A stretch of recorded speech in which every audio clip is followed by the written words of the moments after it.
Today I'm going to discuss panic disorder. I'm going to talk about what panic disorder is, how it occurs and ways to reduce the likelihood of attack.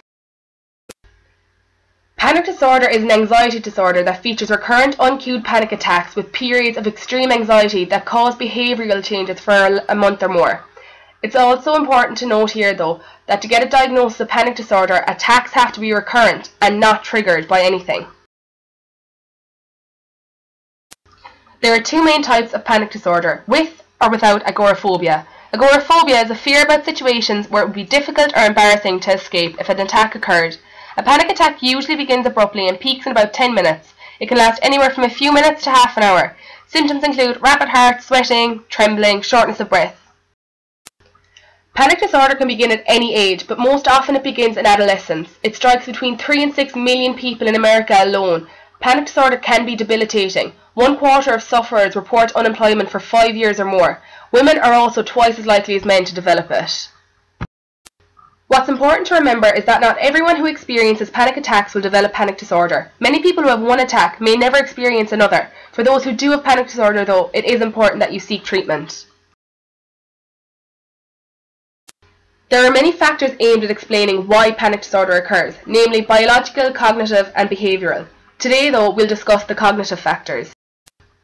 The cognitive approach has two main ideas: the catastrophic misinterpretation of bodily sensations and catastrophic thoughts or cognitions. Panic attack victims can be catastrophic thinkers. When panic attack symptoms hit you for no apparent reason, the catastrophic thinker misinterprets normal bodily sensations of adrenaline as a sign of danger. People may notice internal sensations such as a rapid heart and misinterpret this as a sign of danger. This in turn causes further anxiety sensations such as shortness of breath, which then leads to negative cognitions that spur the onset of a panic attack. This misinterpretation of a rapid heart may be from something as simple as exercising, but because a rapid heart is also a feature of a panic attack, it triggers this way of thinking for the person and causes an attack. Sleep studies have been conducted to show that catastrophic cognitions do in fact lead to panic attacks. Krask and Associates conducted a nocturnal panic study. Nocturnal panic is an abrupt period of intense fear that causes a person to wake. Cognitive theorizing suggests that these catastrophic beliefs are so intense that they can in fact cause a person to wake from sleep. Krask's study consisted of 3 groups: expected, unexpected and a control group. Participants were brought to a sleep lab and their panic throughout the night was monitored and manipulated. Experimenters attempted to control the role of catastrophic beliefs in sleep. Before participants went to sleep, classical conditioning was used to stimulate physiological arousal. Participants did muscle tension exercises like hand grips and cardiovascular exercises like step-ups to cause physiological arousal such as a rapid heart, sweating and shortness of breath, all the same symptoms that occur in a panic attack. These effects were then paired with a high-frequency tone that would also be played a number of times during sleep so that physiological arousal would be stimulated.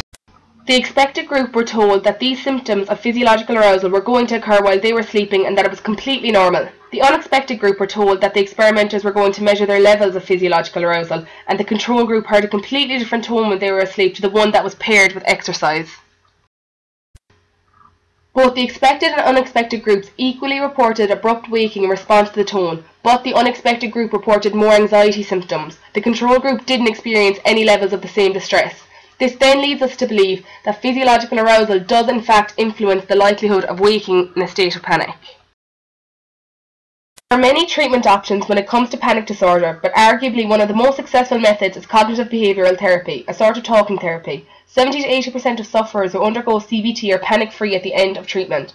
The main aim here is to expose people to images or a way of thinking that may cause a panic attack and train them to treat this stimuli in a more positive way. The important thing to remember about panic disorder is, although it is debilitating, it doesn't have to take over your life. If you feel like you're experiencing these symptoms or just want to know more, here are some useful links. Thanks for watching.